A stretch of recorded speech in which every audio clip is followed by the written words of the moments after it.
Hey team, Richard Tubb here, back with another Tubb Talk, the podcast for managed service providers. And today we're joined by Stuart Ashenbrenner, who works at Huntress as a staff macOS researcher focusing on macOS security and development. He's spoken at various conferences about macOS security, and he is the co-author and core developer of the open source macOS incident response tool called Aftermath. And as we'll find out very shortly, Stuart has got a ton of experience working as a macOS detections engineer and software engineer. But we're not alone. It's not just Richard and Stuart today. We're also joined by Wes Hutcherson, who is the Director of Product Marketing for Huntress, where he oversees market intelligence and go-to marketing strategies. His multifaceted technology and cybersecurity experience spans over a decade with market leaders such as Bishop Fox, eSentire, Hewlett Packard, and Dell SecureWorks, covering managed detection and response, governance, risk and compliance, continuous threat exposure management, offensive security, and other topics. In short, people, if we want to get experts' opinions on macOS threats and how to handle them, Stuart and Wes are the people to speak to. Stuart, Wes, welcome to Tubb Talk. Yeah, thanks for having us. Yeah, you make us sound amazing. I got to have that intro whenever I go into parties and things. I should start hiring myself out to some of the guests on the podcast to write their bios. Just before we sort of jump in, whereabouts in the world are you? Because Huntress is a global organization. Wes, if I start with you, where are you joining us from today? Yeah, so I'm out of Atlanta, Georgia, and when you were talking about SecureWorks, that's where I sort of cut my teeth in cybersecurity. I went from learning a bunch of networks and how networks all work at Hewlett Packard to SecureWorks, which is actually located in Atlanta, and I've stayed here. I just, enjoy the unbelievable hot in the summertime, apparently. Well, I'm about to experience it. Before we came on air, I said, Wes, I'm actually my wife and I are going to be visiting Atlanta at the end of July into August. And a few people have said to us, you go into Atlanta in August, you are absolutely crazy. So, well, there we go. Yeah. And Stuart, whereabouts are you joining us from today? Today I'm in Alpine, Oregon, a tiny town of about 50 people, but I currently live up in Portland, Oregon. Mm-hmm. And if you want to skip the Atlanta heat, if you come to Oregon during July, you might hit our sweet spot. We got about like a month of no rain, so that's the time to pop in. Oh, well, I've never been there. I want to go. That's Pacific Northwest, isn't it, up those parts? So, yeah. Yes, sir. And you and I were just laughing just before we came on air. So for the benefit of our listeners, I apologize to Stuart as we go on. I said, apologies. This is the first time I've ever recorded a Tubb Talk podcast, not in my studio at home in the northeast of England. I said, I'm actually in my childhood home in Birmingham in the UK, and I've got like a temporary setup here. I said, so forgive me. And then Stuart replied, whereabouts are you at the moment?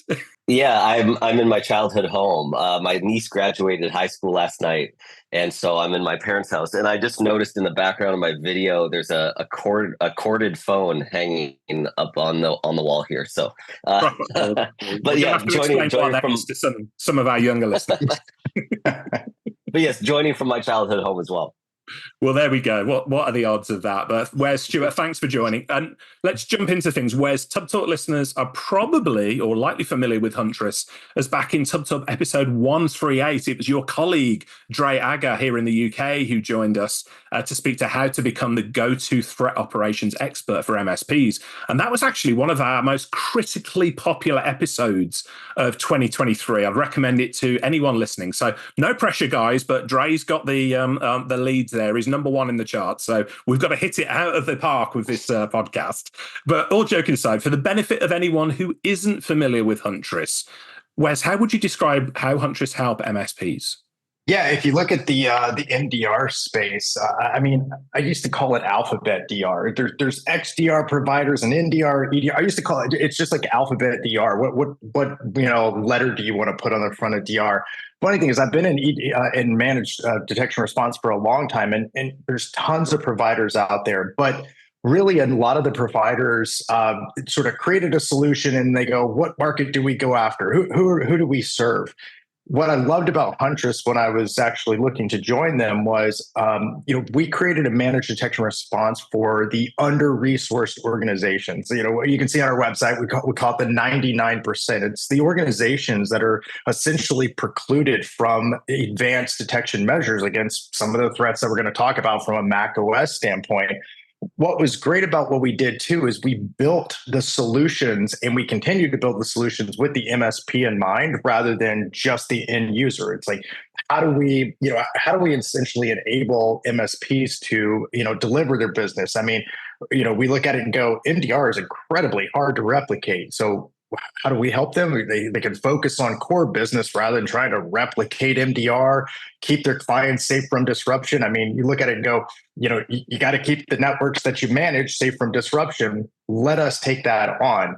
Let us help to basically extend your portfolio, reinforce yourself as a trusted provider. There's a number of things, but we built the solution, and what we do today and everything we do basically to continue to support that audience specifically, rather than, hey, we created something and it's like, let's, put a square peg in a round hole going forward.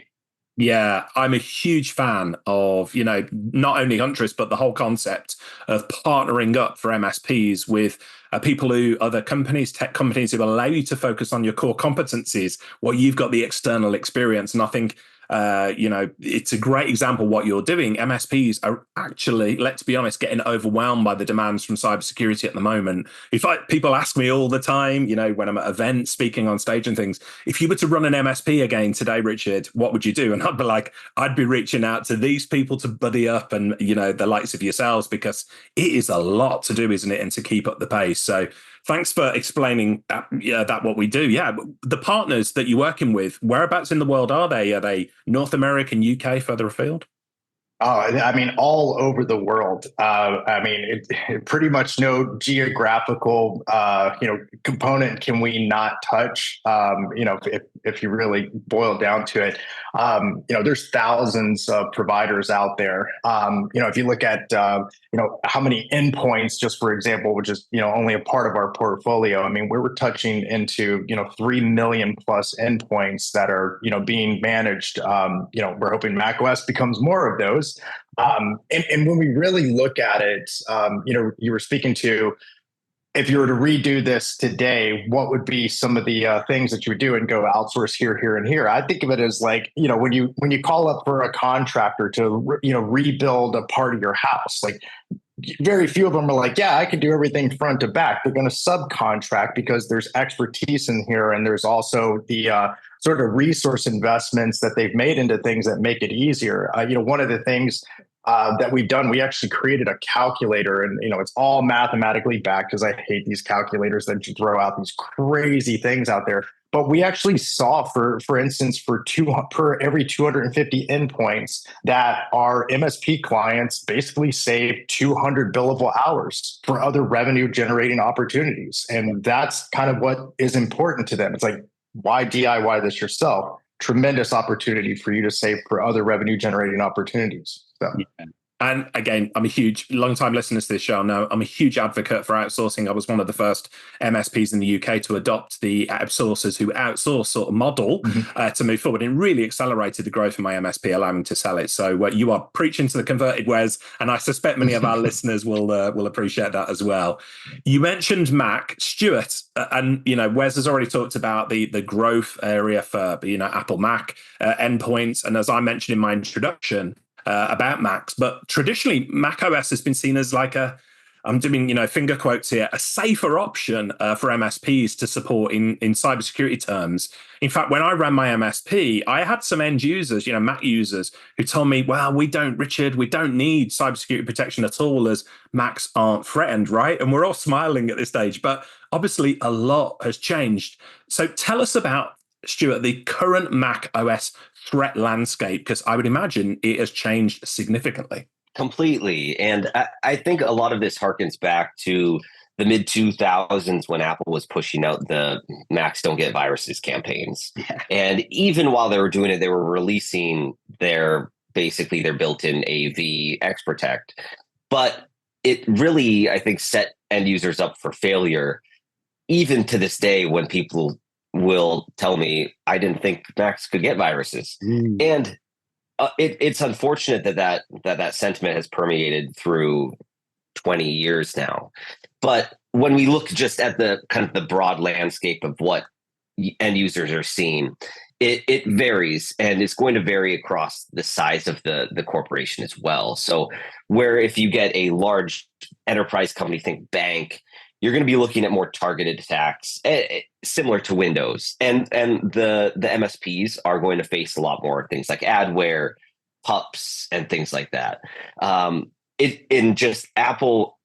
Apple set a lot of people up for failure by coming out and saying you're impervious to viruses. And then years later, people unfortunately still carry that with them. Yeah, and it was a marketing slogan back in the day, obviously, and there was a grain of truth to it, wasn't it? Because the attack vector wasn't as there, perhaps as much as with others. But so what I'm hearing is, fast forward to present day, would you say there's almost a parity between Windows and Mac threats at this stage, or is it not quite there yet? There is some crossover. I think there is a belief that there can be a lot of parity, and I think at the surface level there is, but as you drill deeper, there are some nuances to Mac security that you just won't find on Windows, which is kind of the approach we took when training our SOC and training and bringing in detections engineers. Like, we needed people who understood macOS, because if you think about just picking up a brand new MacBook and opening it up for the first time, there's a scripting language on it called AppleScript, and it is specifically for Apple devices. You can't run it on Windows. And threat actors are now using that as a way to try to trick users into clicking on fake prompts, inputting passwords. And it's because it's native to macOS and it looks so realistic that threat actors use it. And it's one of those situations where if you're completely unfamiliar with macOS and you're trying to make a jump from Windows to Mac, those are the types of nuances that you'll likely overlook, the very Mac specific ways of attacking. Yeah, makes sense. Now, Wes, we've talked about how the Mac threat is real nowadays, how MSPs need to pay attention to this. There's an opportunity there, but we're here today to talk about some big news really from Huntress. So after being in development for a while, I think you've had it in alpha and beta for a little while now, Huntress recently announced that you're now offering macOS support to the managed service providers that you partner with. So tell us a bit more, Wes, what does that solution look like? Yeah, I want to first kind of caveat that, there's a lot of providers out there that have Mac, EDR for Mac OS. Listeners may be like, well, welcome to the party. Yes. The thing is, though, there's so many providers out there that when we were doing our research that basically just slapped their Windows component on Mac OS and just said, let's call it a day. Like, who's going to ever know the difference? I actually wrote a blog recently and I was like, that's like applying the rules of baseball to cricket. It's like they both have bats, balls, skills, but like the strategy, gameplay, rule sets are completely different. And guess what? The outcome's going to be completely different. So what we did is we took a step back and, like Stuart's a great example of this. Like, we went out and hired actual macOS experts and we said, like, what are the different nuances that we need to build around to make sure that we're actually, detecting these things, these pups that are much more prevalent, in comparison to than Windows. And going back to what Stuart was talking about from a parity perspective, if you look at the proportion of the number of Windows versus Mac OS malware families out there, it's actually seen a 100% rise from 2023 to 2024 year over year for Mac OS, much less for Windows. Now, the number of threats out there for Windows is still higher, but Mac OS now comprises 6.2% of all malware out there, which, that's a pretty big contingent. So we took a step back and we go, how do we not just copy over Windows and play the whole baseball versus cricket thing? So we actually looked at it. We go,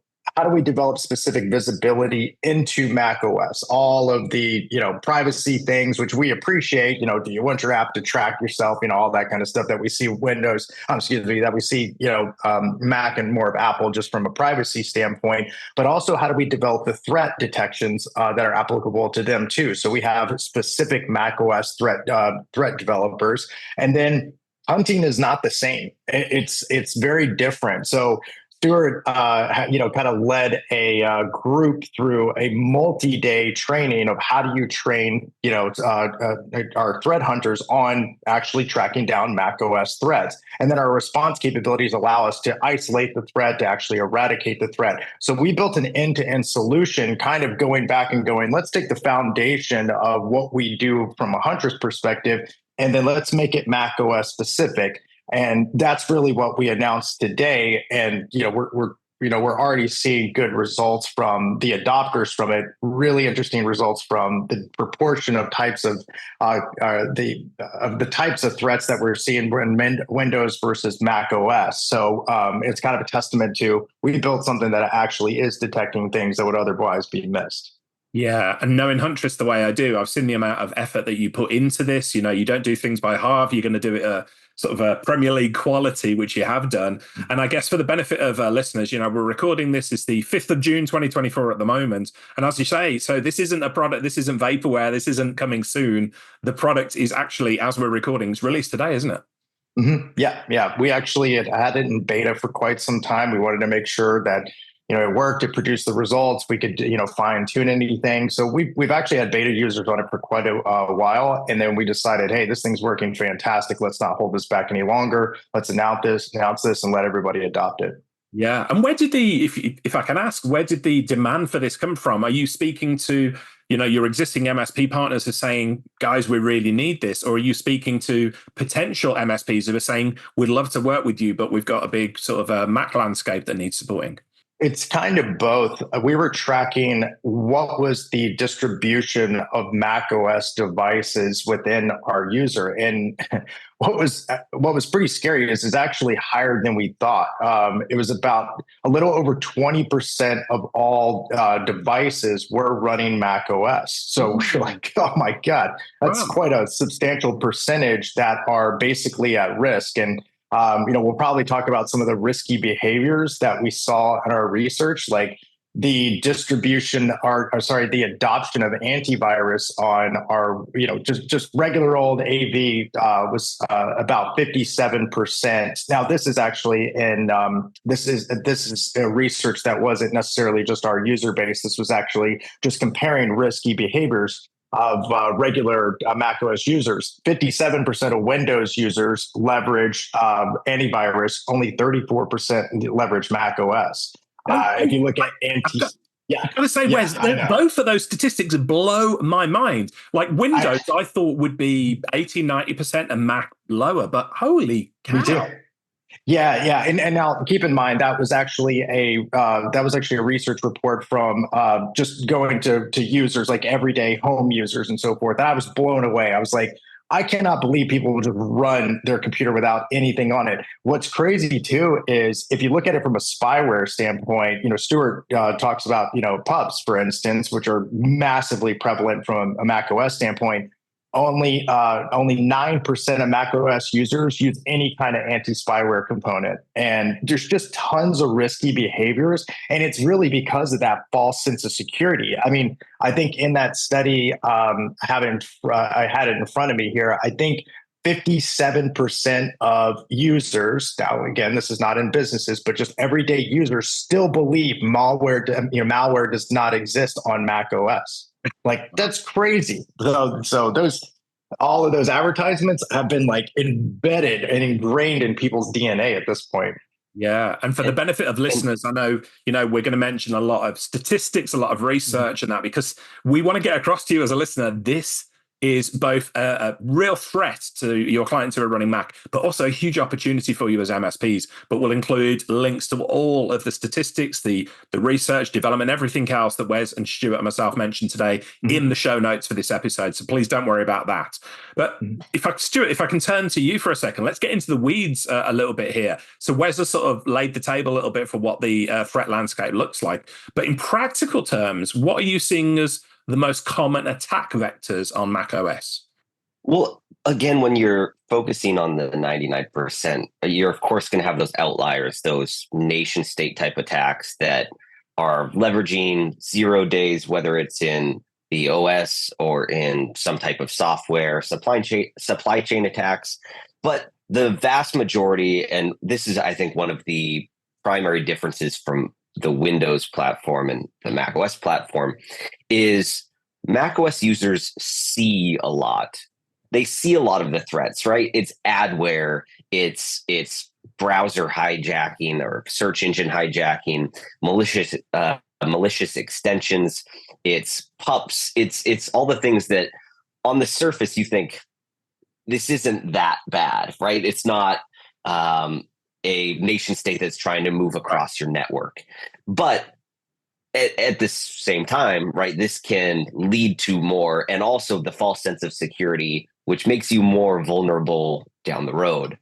So if we take a, let's say, some type of adware in a browser that then asks you to download a cleaning software, a lot of times users will do that. And that's why we see pups so much on the macOS side of the house. But historically, those pups have also been packaged with malware. And whether it's crypto mining, which is really big right now, or info stealers, that can lead to massive amounts of money lost and data theft.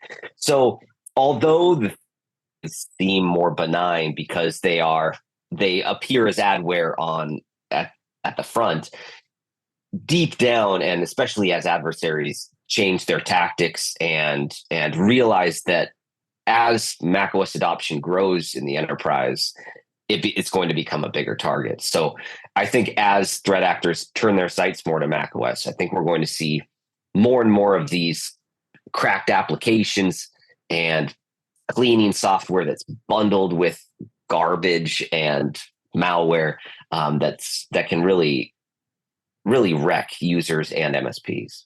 Yeah. And I've got to say, I know the audience of this show, very sophisticated MSPs, but we've probably scared the living wits out of some people out there right now, because as we said about, the Mac or the Apple adverts back there, Macs are safe, Macs are, carefree and all the rest of it. This is a reality check. That is not the case whatsoever. So for those perhaps MSPs who are listening who aren't Huntress partners and are only just becoming aware of your SOC, your Security Operations Center, all of these different tools that are available to them, what are the best practices that you would recommend MSPs follow to enhance macOS security for their clients? And I'm not talking about just Huntress partners. I'm talking about MSP who's perhaps not a Huntress partner, listening to this and going, holy cow, I better make some changes. What would you recommend they do immediately?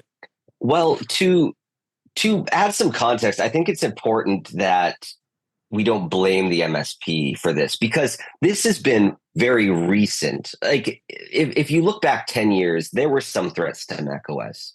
But over 2020 through 2022, working from home became way more common, and also BYOD, which is bring your own device, became more common. So a lot of end users were saying, look, I use a Mac at home, but I have to use a Windows machine at work.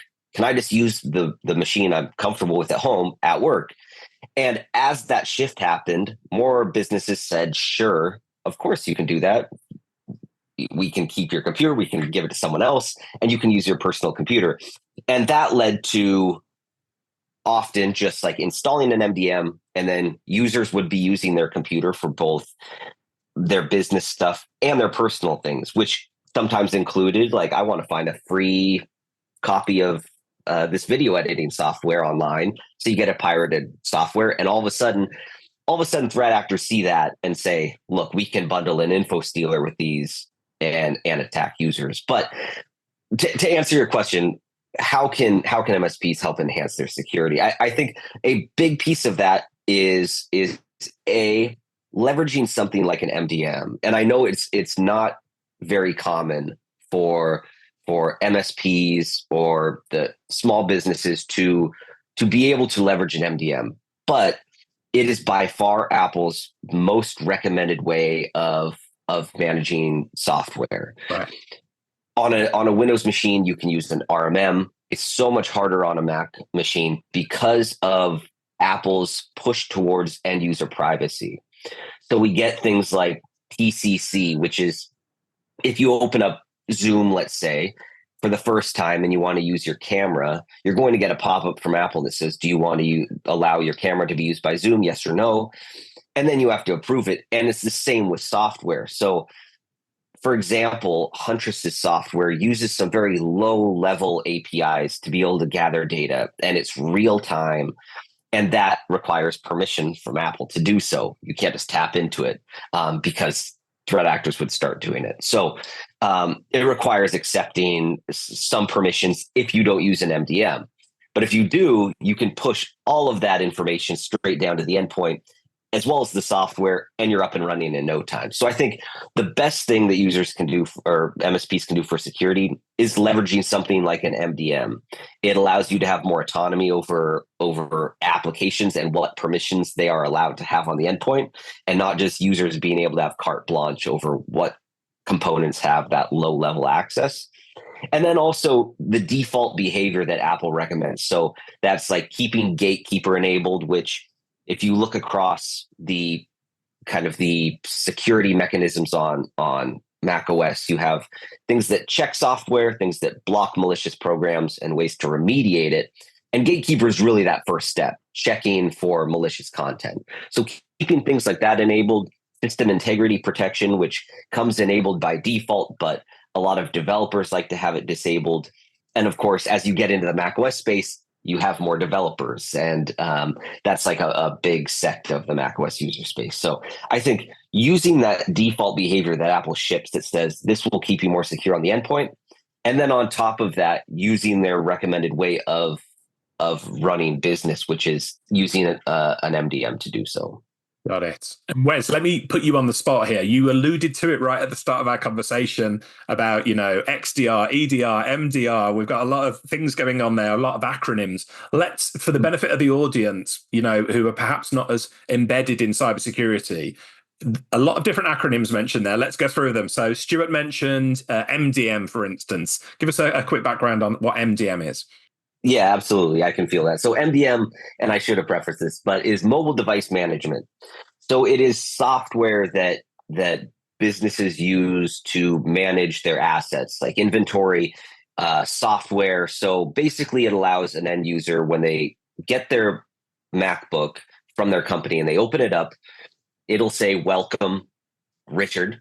And you can just sign in with a password or create a password, and it will automatically start installing Word or Zoom and software. And it already applies those permissions to what you need. So you don't have to necessarily say, "I want camera access." It'll give you that. And so that is the biggest benefit of MDM. And additionally, it doesn't allow users to leave their job and take their laptop with them and never return it. It gives you more control over that as well. Thank you. And Wes, again, put you on the spot. So we've got EDR, MDR, HUP. Give us those three in short order. Yeah, potentially unwanted programs. Sorry, I always want to say applications. Those are those. I mean, those are the ones that, for instance, my parents called me the other day and they said, "Hey, Wes, I got this. They're new. They're actually new Mac OS users. I finally got them off of Windows, and they were like, 'Hey, I had this thing pop up, and it said my Mac is running slow. It doesn't seem to be running slow.' I'm like, 'Lord, please don't click on that.'"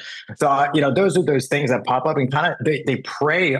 They kind of prey on like human anxiety. Like, "Oh, I'm infected, or I've got this." It really preys on that. So then if I take it to the Alphabet DR standpoint, NDR is network detection and response. That's actually, everybody kind of thinks of EDR, the endpoint detection response, as the originator. NDR was actually the first thing.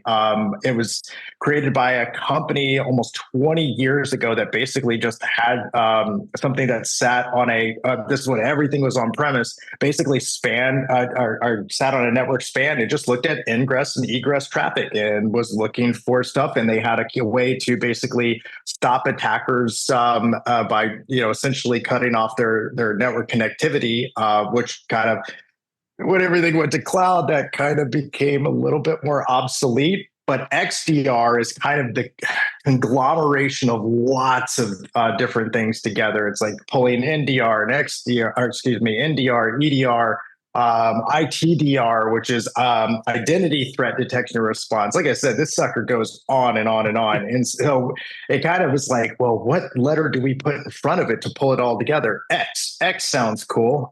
So you'll see a lot of that out there. They'll pull in things from a SIM, log standpoint. It's basically, you look at it and go, the marketplace is essentially, I look at it and go, the evolution has been MDR, and this is a best practice that I wanted to add on to Stuart. This is kind of taking a step back from macOS, but there's a project that I've been working on where I looked at the MITRE attack framework, which is basically all the different steps an attacker can take, or in sort of unavoidable steps that they have to do. If you look at it, it's like a big chart that has all these basically steps in it. It's like a game of bingo, is the way I look at it, and all these different things like NDR, EDR.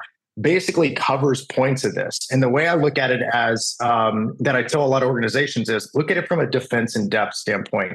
You got your data that you have to protect. You don't want anybody to get a hold of it. And then the next layer above that is the application layer. They have to get to the endpoint. They have to get to the network layer. So you look at all these different things all these different layers and go, do I have the appropriate measures in place to not only detect them, but to actually stop them? And that's where NDR, EDR, you notice that it's hitting all those layers. That's a best practice where I look at part of the project that I've been working on is looking at if I was trying to protect like a health record system, go backwards. Go, all right, if they wanted to like hit this from a ransomware standpoint, go backwards in the MITRE attack framework and look at all the hot spots that they would have to use to get there and go, what are the measures that I could actually use at each of those spots to stop them? Because like I said, it's like a game of bingo. You got to hit them. You want to hit them earlier in the game of bingo, but you got to hit them eventually.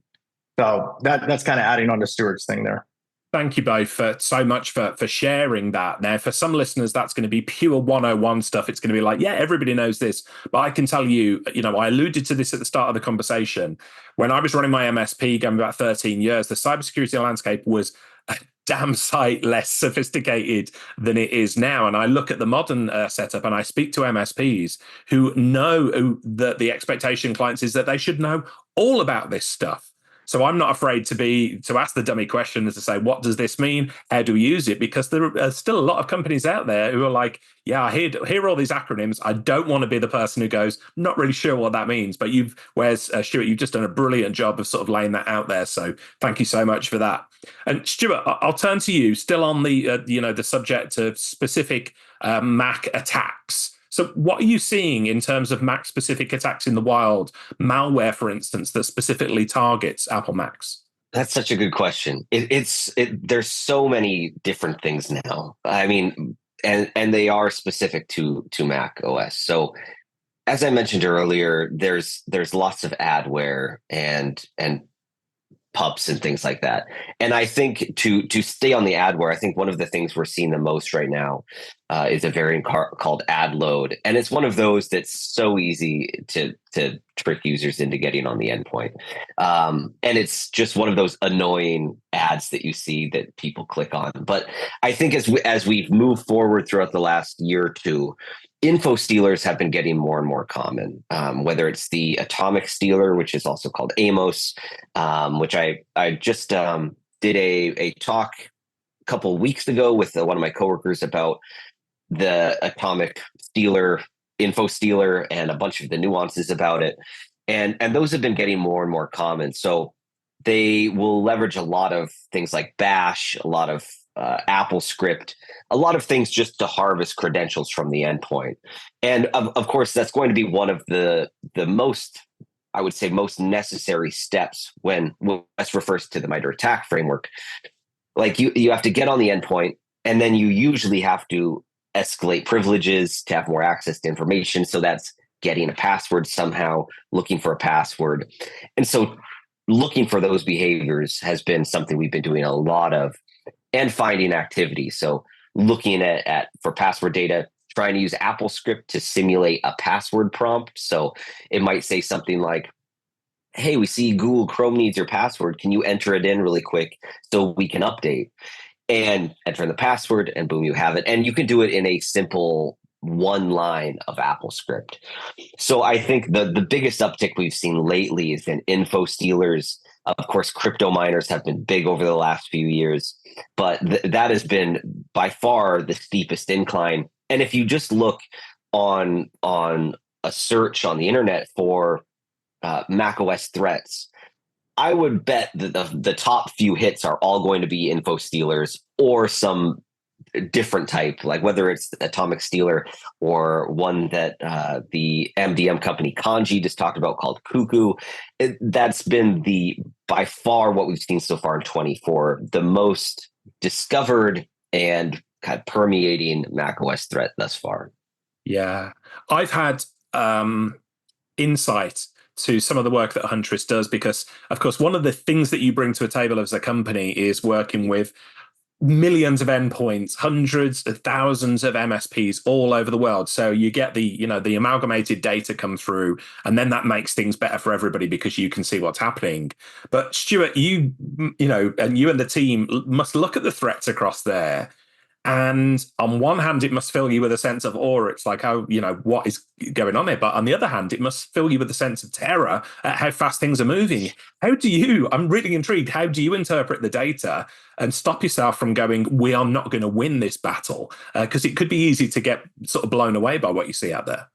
Yeah, that's a great question. I think security is something where because threats are changing or being updated or trying something minorly different, it always feels like catch up. Like it always feels like you're either a step behind trying to do it retroactively. And I think the idea, especially with getting macOS experts here at Huntress, has been having a vision of, okay, what's the threat landscape now? What have we seen historically and what do we foresee for the future? And try to stop those before we see it first, before we can stop it. So it's looking at things, let's say Apple script, and saying, okay, what could a threat actor do on this endpoint leveraging Apple script? And that could be N number of things, but it could be, okay, they might use curl to pull down something from the internet and then pipe it to Apple script. And you can do all that in memory.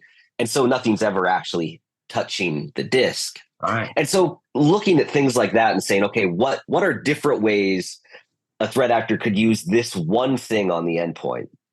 And then designing detections around it. And my coworker Alden started a handful of months ago and comes with a lot of very deep knowledge on reverse engineering and malware analysis, and was able to come in and instantly be able to say, hey, I saw this sample, go dig through it and see what's interesting in there and what might be novel. And so he and I have been able to work together really well and be able to develop some very strong detections for those things and be able to kind of have some forward-looking information. And that has allowed us to catch some threats. And I spoke to Apple Script. I use it a lot because it's so specific to macOS, but we have seen threats that leverage that type of behavior. And some of that behavior hasn't necessarily been analyzed in the wild. So I think basically trying to stay ahead of it is really difficult, but with the right people and the right tools and the right data, I think you can in a lot of ways, of course, right? Like asterisks that and don't use it in my byline in the bio. Hey, Wes, I want to pick up on something you said a little bit earlier. Yep. I know you said it in passing. I think you were referring to your parents and sort of saying, I finally got them off Windows and across onto a Mac setup. It occurred to me when you said that, with Mac growing in popularity, are you seeing any cyber criminals targeting lifelong Windows users like myself? I'm a Windows fanboy, but we are probably, well, I'm speaking for myself here, definitely less familiar with a Mac OS setup. Are you seeing cyber criminals sort of targeting us as rubes? We don't understand what's going on the Mac side. Yeah, it's kind of twofold. So without repeating myself, the sort of risky behaviors, we talked about that of like, I got a Mac OS, like I don't need to install AV. They're, I remember those commercials, they're safe. So it's the risky behaviors is part of it. Now, what's interesting is attackers see this kind of like window of opportunity, if you will. They're like, hey, we're going to continue to hammer this, like, 20% of organizations that have these, Mac OS install bases at this standpoint. Now, what's interesting is you look at the adoption in different industries and it's completely disproportional. And what I mean by that is we looked at certain industries have a different propensity to adopt Mac OS. And it's actually rather small organizations, which this makes it even worse. They have essentially non-existent security teams. So like small advertising firms or small multimedia companies that basically are using like the Max M1 chips or M2 or whatever they're at, M4, because the whole like ARM on a chip system has so much better system performance. That's, I mean, let's be completely honest, it's kind of surpassed some of the Intel chips at this standpoint. And in addition, the Mac OS application ecosystem is much better for those particular industries. I mean, let's be honest, like we could walk into an advertising firm right now and I can bet you money that anybody who's actually creating anything from a graphic standpoint, 90% of them are on Mac OS devices. And same thing with like I said, multimedia, like they're creating like videos and all this kind of stuff. They're going to be using Mac OS devices. I can almost guarantee you. So attackers, unfortunately, are very smart, knowing there's this window of opportunity, but there's also a different propensity for adoption among different industries that we can specifically target. And like I said, a lot of those industries are typically smaller companies, like 50 or under employees that don't have dedicated security to them. Massive, massive component. And a lot of times, attackers hit these as jumping points to their bigger target. So, it's, hey, I want to hit this advertising firm as a way into whoever's their clients, which is usually the big fish. So yeah, it's kind of interesting what they're doing. And we're very familiar with that in the MSP industry, aren't we? Where MSPs are the gatekeepers to hundreds, thousands, tens of thousands of clients and endpoints and things like that. And so cyber criminals, of course, you're going to target the gatekeeper because you gain access to an MSP. And we've seen it, unfortunately, haven't we? We've seen it where an MSP gets breached. And holy cow, everything goes crazy because the tens or hundreds of thousands of endpoints. So yeah, I can totally get that, what you were saying about the media companies and advertising agencies. Stuart, I want to turn to you. We've spoken about macOS broadly up until this point. You've mentioned AppleScript and things. What about third-party apps on Mac?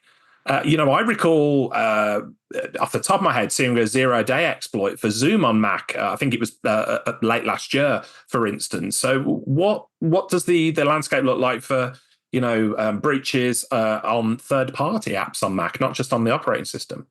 Yeah, that's a tough one to address because there's so many unknowns. I mean, when you talk about how someone else is developing their application, if they're doing it securely, Apple does aim, I think, in a lot of ways to force people to take many precautions when developing something new, especially if it has low-level access to the system. So a few years ago, they introduced system extensions, which was their replacement for kernel extensions. Now, kernel extensions were historically buggy, would cause kernel panics and crashes, and could lead to exploits with relative ease. However, with the introduction of system extensions, it has forced companies who want to develop low-level software, like security software, let's say, to go to Apple and request an entitlement to say, we want to do this. Can you vet us? And if you say yes, then we're allowed to do it. But if you go up a few levels to, let's say, Zoom, where they don't necessarily need that low-level access, it's so hard to say. And I was on one of the teams that was in that kind of, there was a line of teams that were involved with that Zoom exploit. And so there are a lot of levels to it. And I think briefly that speaks to the macOS security community. If you kind of reach out, most people know each other, and there's a lot of connections between companies and businesses, which is a great part of macOS. But if you're looking for an application that does a specific thing, X or Y, not just going and grabbing the first thing you see necessarily, and making sure you're doing that field research as well.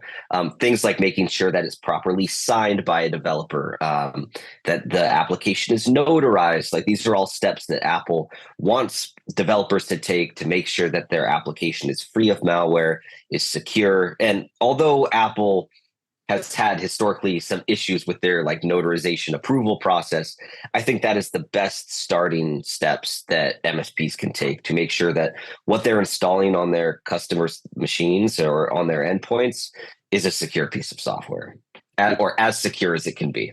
As secure as it can be. Good advice. Yeah. Wes, I want to change the conversation slightly around to the business side of things. So given your sort of marketing aspect of this as well, clearly there is so much opportunity, loads of opportunity for MSPs to start focusing on offering Mac specific services to clients, especially in cybersecurity. However, we've already talked about, how Mac users can be, easy to push back and say, yeah, we don't need cybersecurity, we're not a threat. What advice would you give to MSPs on that outdated pushback from their clients who still believe that macOS is fundamentally secure and, hey, look, we don't need to pay you for any extra support? What advice would you give to those MSPs? So there's a study that I commissioned at my previous company. It was an offensive security company, so penetration testing. And what we did is we had all these organizations that push back and be like, we're not under threat, like all this kind of stuff. And it was typically smaller, medium-sized organizations being like, attackers go after the big fish. And we're like, hold on, watch. So what we did was we actually commissioned our study with penetration testers out there. Now, mind you, the results that I'm about to give you are from ethical hackers within ethical boundaries. And we asked them, how much faster would you be if you removed the all the boundaries that you're in? And they were like, we couldn't even imagine. It's much worse. So here's the thing. If you look at the results from the study, I'm going to throw out a couple of statistics here. We actually asked these ethical hackers, how fast could they complete an end-to-end attack against a customer? That means finding exploitable exposure on the attack surface. Usually that's going to be some kind of endpoint. How fast could they compromise that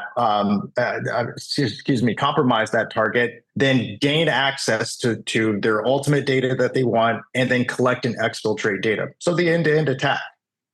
57% of those ethical hackers said they could do it in under 25 hours.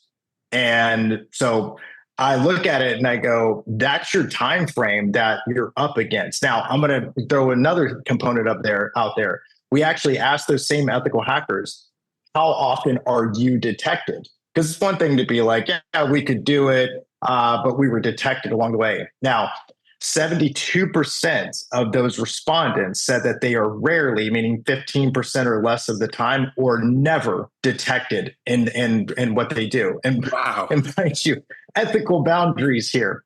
Yeah. Then we asked them, and this was more of red teamers who, are up against blue teams. How many times are they how many times are organizations essentially able to stop them in the end-to-end attack, and they got to go back to the starting point? 82% of attackers said, or these ethical attackers said, that only some or few companies can ever stop them in the timeframes that are required. So I love, I love checking out statistics, but rather than just me being like, oh yeah, they're under threat, it's like studies show that it is, you can push back all you want, but these ethical hackers are saying that, yeah, no, we could compromise you very, very quickly. I'm going to take it one step further. And there is a study out there by XM Cyber that I really love. And what they do is, they're a company who does sort of like breach and attack simulation. And what they found, and this is terrifying, was that once an organization is compromised for on-premises networks, critical data or data that you don't want an attacker to get a hold of is only 3 execution steps away once they've gained a foothold inside of a network. For cloud, it's 1 step away. So those time frames accelerate massively. And unfortunately, they showed that organizations basically do not have all the defense in depth measures to stop them. So they can gain a foothold, boom, they're to their target very, very quickly. So if the organization wants to push back, my question to you is, are you part of that group that would be non-susceptible to these types of attackers? The answer is no. So, yeah. I mean, this is going to be really sobering for some MSPs listening to this with preconceptions. And I've got to say, for the benefit of our listeners, like, we didn't put this episode together to scare the living wits out of people.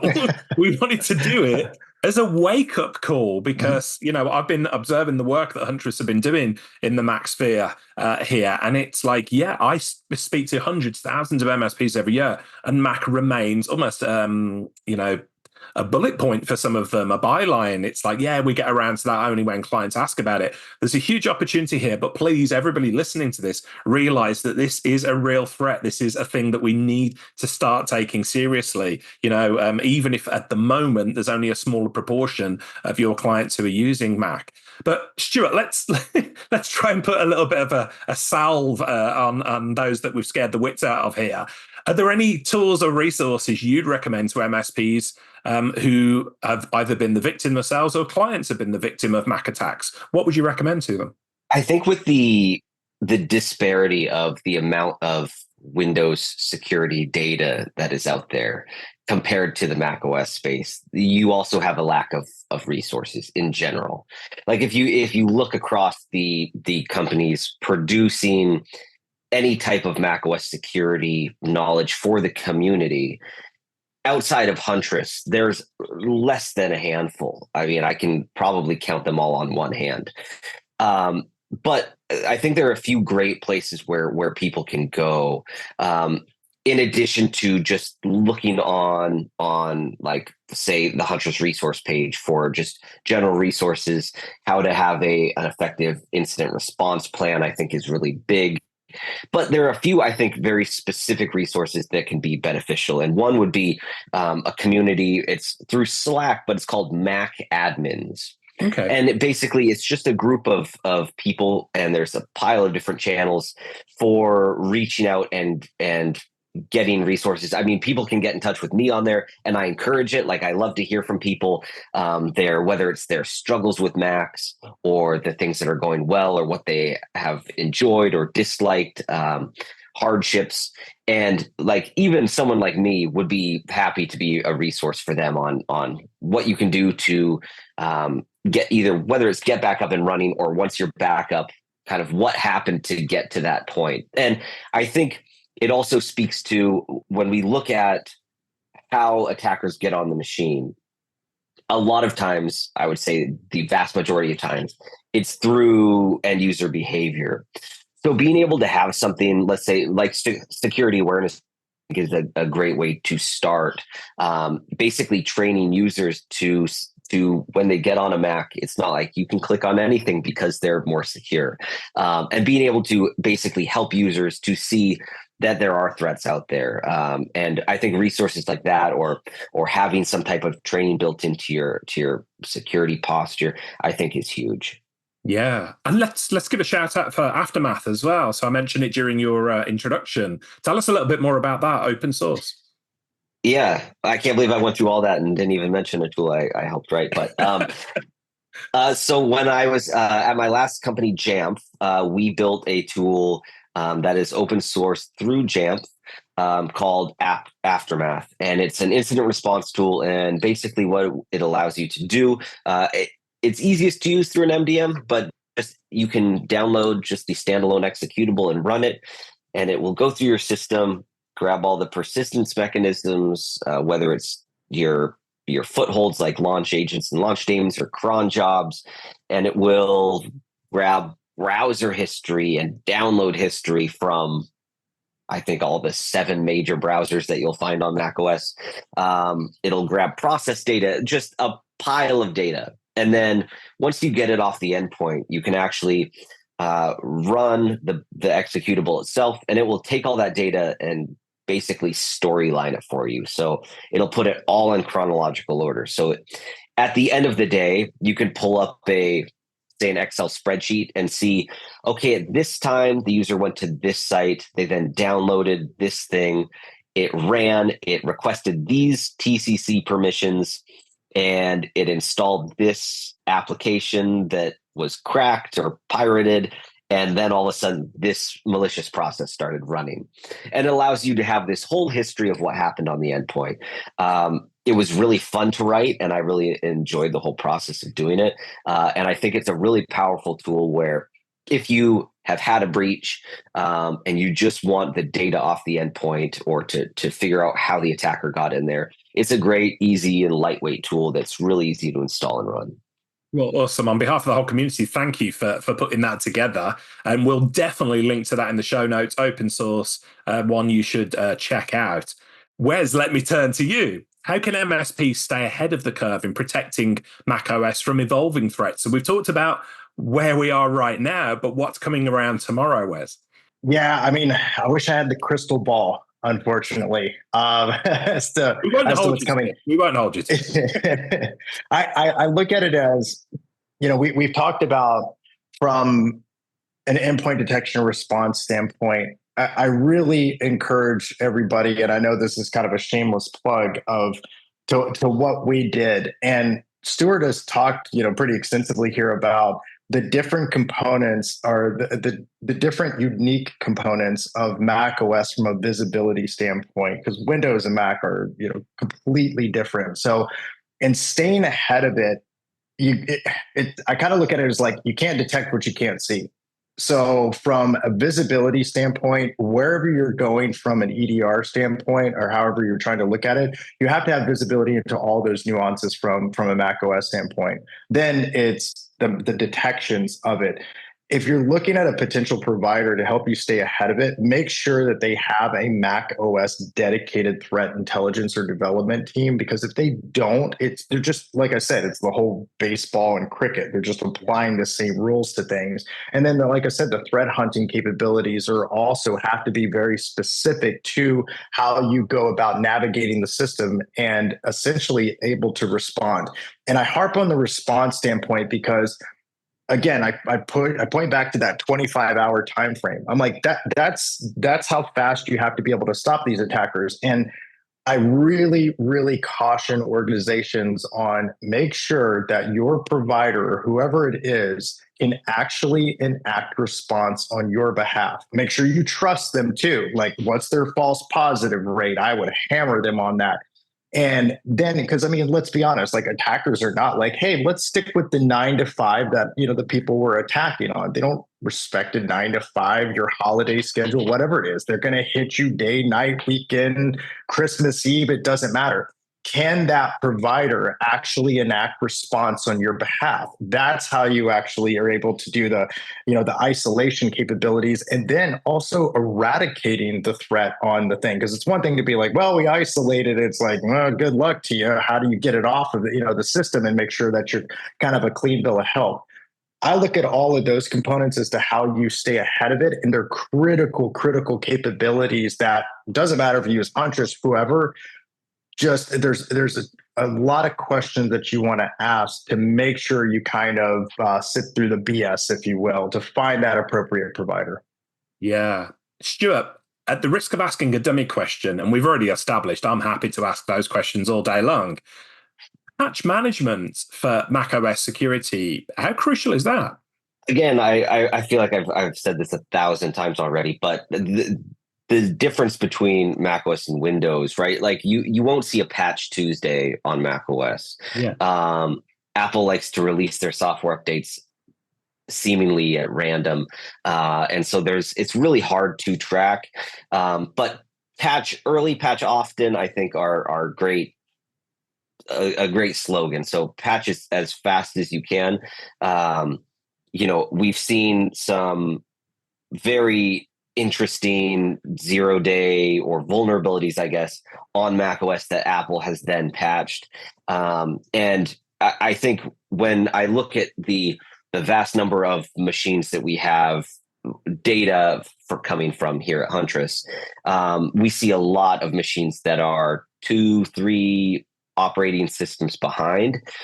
And as opposed to, I think, its Windows counterpart, Apple wants the users to be on the most up-to-date operating system. Where like you saw Windows 7 was really popular for a long time, and people were using both. But like if I think if you still use, and we've seen users using like as far back as macOS 12, which I think is now 3-4 years out of date, there are a lot of vulnerabilities that Apple has patched since then. So if you can patch often and keep your software up to date as well as your operating system, of course, the more up to date, the more secure. I'm glad I asked that dummy question then. Thank you for that. I'm gonna throw out one. As you can see, I'm a statistics person. I'll throw out something about immediate patching. So remember that study I was referring to from risky user behaviors? Windows users immediately patch critical vulnerabilities. 48% immediately patch critical vulnerabilities. Now we know organizations have tons of critical vulnerabilities, but 48%. Mac OS, the statistic is 34%. I can well believe that. Wes, forgive me for interrupting. Just anecdotally, within my team, obviously we're not an MSP. There's 10 people within Team Tub, and I think I must be the only PC person because I'm a techie guy from background. The rest, all using Macs, and I have had real pushback from some of the team where I've said automatic updates are on, and they said no, we prefer to wait and manually install the updates and to make sure. And I'm like, yeah, I don't believe that's the case anymore. You got to go with it. So I totally believe it. Forgive the interruption, but yeah, I totally agree. Yeah, no, that was just kind of like the risky behaviors of, like I was saying, the whole, and you think about it like comprehensively, like less use of AV, slower patching, less use of anti-spyware, even like password changes, like, a consistent password changes. Windows users do it 26% of the time. Mac OS does 19% of the time. Like these might be small differences, but add them all up and you got a recipe for eventual compromise. Yeah, which again just emphasizes the fact that Mac is a serious sort of vulnerability threat for MSPs, but there's also opportunity there. So Stuart, I'll turn to you. What does a typical deployment of Huntress look like for Mac endpoints? Is it like a heavy lift for MSPs? Well, and I think this tacks on perfectly to your last question, which is how beneficial mobile device management or an MDM can be for MSPs on the macOS side of the house, because with it, you can enforce things like mandatory updates, updating software. You can push all that yourself. So deploying software, it's unfortunately not quite as, I don't want to say trivial, as easy as on the Windows side of the house, because again, Apple took a lot of precautions in taking users' privacy into consideration. So the use of an MDM can make it pretty pain-free, which is just deploying the software. You'll configure a profile or like a small payload that you can push out to all the machines at once that basically says, our Huntress application can access these low-level pieces of your information, of your system, and you can push that from your MDM. Now, if you don't have one, and say you have 10 MacBooks in your fleet, and you're just doing it by hand, it's a little more labor-intensive. And I know, I think Wes can also chime in. I think he and I've spoke about kind of the time it takes to do it. Maybe that was another colleague of ours, but I believe if you go from device to device, you'll have to accept those permissions on behalf of the user or have them do it. And it's just something that no Apple software that is accessing the low-level process information that Huntress needs to actually find threats. No software can do that without those permissions. So unfortunately, we have our hands tied by Apple as far as how easily we can start gathering that data. Now, once we have access to it, because it's Apple's recommended way, it's very stable, right? Like if you reboot, it's going to kick on the second you restart, and it's very stable to continue running. And it's a set it and forget it type of software. Once you get it configured, accept a few permissions, then you can just leave and be all done with it. So there are a few minor steps in the process, and we've worked to develop documentation that can help you step through that with ease, and basically be able to have someone kind of walk you through it. Because again, because the platforms are so different, it's hard to expect every admin to be able to say, I've worked with Windows this whole time. I can just completely pivot all of my skills and knowledge and do it on macOS. So we have also a fantastic support team here that can help users get through that as well. So, Wes, are there any other resources that you would recommend for users, Huntress resources around, this emerging sort of Mac opportunity? Yeah, so Stuart actually has done a couple of different webinars that actually goes deeper into the types of threats. We're actually releasing an ebook where we kind of compile everything that I've talked about and how you approach this.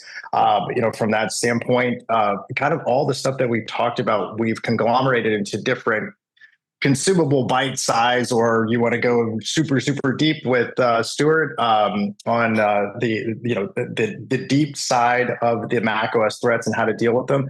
There's a bunch of resources you can find on our website. It's very easy to find on under resources. You can see in blogs also. Stuart also has a cool video series where he's comes out. We had a clever name for it. It's like busting the myths of Macs. So hitting those false sense of security. He hits a series of those of like what to look out for and so forth. So yeah, we've got a bunch of resources, and we're going to continue to trickle them out. We don't want to just be like, here it is and we're done. So we're going to continue to write about sort of novel threats that we see as well. I love that. We'll include the links in the show notes. And I get a ton of feedback from MSPs who are in the Tech Tribe, awesome online community run by Nigel Moore. And more than once, I've seen when an MSP has been subject, one of their clients has been attacked. And even though they're not a Huntress partner, Huntress people have stepped in to help them. And, that I know that's a closed community. People don't perhaps see behind closed doors. But man, a public shout out. You are absolutely, killing it in the community, helping everyone to attack this, and not just Huntress partners. And I think that's one of the reasons why you're gaining so much credibility and so much love out there. So thank you for that. And Stuart, talking of resources, I see that you and Aidan Schmidt, who you mentioned a little bit earlier, you've done segments on Mac security on Tradecraft Tuesday, which I want to give a big shout out to. So tell us more about that. Thanks. Yeah, Alden and I, again, he started, I think, a handful of months ago, but we did a very technical talk on the Atomic Stealer malware or Info Stealer, and really went into the weeds with it. Now, I understand that it's very technical. So all of last year, so all of 2023, each month I released a blog, and my goal was to basically help MSPs be introduced to macOS security. So if you look through kind of the corpus of blogs I released last year, it will be things from where is the persistence locations on Mac, or what is endpoint security, which is the API that we tap into with our product. What are some of the common questions I've heard from end users about using a Mac, or security pieces about Macs. So you can go back, and there's quite a long line of blogs that people can read. But if you want to get into the very technical weeds, our last blog was about a piece of spyware that was targeting Mac OS. Again, quite technical. And also the Tradecraft Tuesdays. I mean, those are always just great places to come hang out and learn about something technical. And it was really fun doing one that was very in the weeds with Mac OS. I did one also in November with Patrick Wardle, who's one of the biggest names in Mac OS security. We talked about tools and basically, again, got into the weeds and Mac OS stuff, which is my favorite thing to do. So, I would love for people to check those out. And if you find value in it, or if there's something that users are curious to know more about, like I spend my day in the Mac OS world. So especially administrators or MSPs who spend a lot of time dealing with Windows, and they pivot to Mac OS and they go, I wish I knew more about this. Yeah. I would love to hear what this is, because I love curating content, writing blogs, videos, and things like that. So any feedback is fantastic, as I sit just drinking apple juice for the last so many years. I love to hear from Windows people too. I love that. I've not come across that phrase before. I've got to say, I sat in on that Tradecraft Tuesday with you and Alden doing that bit, and I only really understood 1 in 10 words of what you were talking about. I'll be really upfront, but the geek in me, the latent geek in me, absolutely loved it. And you give so much info. So Tradecraft Tuesday, guys, go and check that out. So I'm very conscious of time.